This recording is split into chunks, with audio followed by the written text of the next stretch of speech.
বাংলাদেশের ইতিহাসে সবচেয়ে রক্তক্ষয়ী ও সহিংস ছাত্র জনতার এক গণ অভ্যুত্থানের মাধ্যমে গত ৫ই আগস্ট পতন হয় শেখ হাসিনা সরকারের। পতনের পরপরই দেশজুড়ে ৫ শতাধিক থানায় হামলা চালিয়ে বিপুল অস্ত্র ও গোলাবারুদ লুট করে নেয় সন্ত্রাসীরা। বেশ কিছু অস্ত্র উদ্ধার হলেও বেশিরভাগ অস্ত্র এখনও উদ্ধার হয়নি। এমন পরিস্থিতিতে অবৈধ অস্ত্র উদ্ধারে বুধবার থেকে সারা দেশে যৌথ বাহিনীর অভিযান পরিচালনা করা হবে বলে জানায় স্বরাষ্ট্র উপদেষ্টা লেফটেন্যান্ট জেনারেল অবসরপ্রাপ্ত মোহাম্মদ জাহাঙ্গীর আলম চৌধুরী। প্রশ্ন হলো, কাদের কাছে রয়েছে এসব অবৈধ অস্ত্র? কিভাবে এই অভিযান পরিচালনা করবে যৌথ বাহিনী? গত ১৫ বছরের আওয়ামী লীগ সরকারের শাসনামলে বিভিন্ন সময়েই বৈধ অস্ত্রের অবৈধ ব্যবহার দেখা গেছে। বৈষম্য বিরোধী ছাত্র আন্দোলনের বিভিন্ন পর্যায়ের আইনশৃঙ্খলা বাহিনীর পাশাপাশি আওয়ামী লীগের বিভিন্ন পর্যায়ের নেতাকর্মীরা অস্ত্র নিয়ে আন্দোলনকারীদের ওপর চড়াও হয়।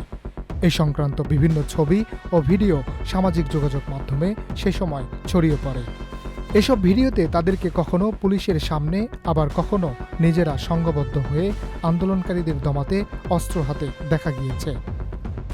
২৫০টিরও বেশি ডিজাইন অপশন নিয়ে ওয়ালটন স্মার্ট ফ্রিজ, বোঝে আপনার প্রয়োজন। গণমাধ্যমগুলোতে বলা হয়েছে, দেশে বৈধ অস্ত্রের সংখ্যা কম বেশি ৫০,০০০। রাজনৈতিক দলের নেতাকর্মীদের হাতে ১০,০০০-এরও বেশি অস্ত্র রয়েছে। এদের বড় অংশই আওয়ামী লীগের নেতাকর্মী। দেশের আইনশৃঙ্খলা রক্ষা, লুটপাট ঠেকাতে বৈধ অবৈধ সব অস্ত্রগুলোর লাইসেন্স গত ২৫ আগস্ট স্থগিত করে দেয় অন্তর্বর্তী সরকার।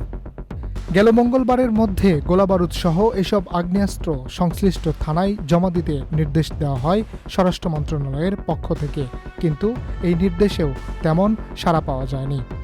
এছাড়াও গত ২৭শে আগস্ট থানা থেকে লুট হওয়া পুলিশের অস্ত্র ও গোলাবারুদ জমা দেওয়ার জন্য সময়ও বেঁধে দেয় পুলিশ সদর দপ্তর। স্বরাষ্ট্র মন্ত্রণালয় এক প্রজ্ঞাপনে জানিয়েছে, স্থগিত করা লাইসেন্সের বিপরীতে থাকা অস্ত্র ও গোলাবারুদ থানায় জমা না দিলে উদ্ধার অভিযানে সেগুলো জব্দ করা হবে। একই সঙ্গে পুলিশসহ বিভিন্ন আইনশৃঙ্খলা বাহিনীর বেহাত হওয়া ও হারানো অস্ত্র সহ যে কোনো অবৈধ অস্ত্র এ অভিযানে উদ্ধার করা হবে। সশস্ত্র বাহিনী, বিজিবি, কোস্টগার্ড, পুলিশ, র্যাব ও আনসারের যৌথ সমন্বয়ে অপারেশন টিম গঠন করে এই অভিযান পরিচালনা করা হবে। তবে মহানগর এলাকায় অভিযান পরিচালনা করবে পুলিশ কমিশনার। সব বাহিনী ও গোয়েন্দা সংস্থার সহায়তায় কমিশনার এই অভিযান পরিচালনা করবেন। Harunur Rashid, channel I.